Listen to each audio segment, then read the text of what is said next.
sevgili arkadaşlar, bugün 12 Nisan 2023 günlerden çarşamba, saat de aşağı yukarı 16:40, yani 5'e 20 var akşam üzeri. Adana'da yağmurlu bir gün, hava kuru bir yağışlı, çiseleme şeklinde bir yağmur. Sağanak şeklinde bir çiseleme. Serpintili bir yağmur, evet.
Biraz önceki çiseleyen yağmur şu anda sağanak haline dönüştü.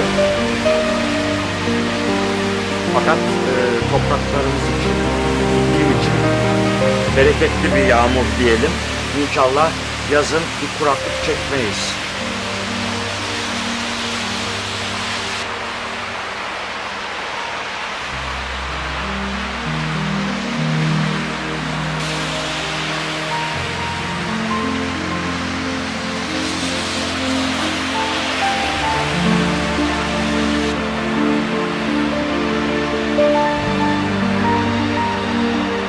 sevgili arkadaşlar. Hepinize tekrarlıyorum. 12 Nisan 2023 günlerden çarşamba.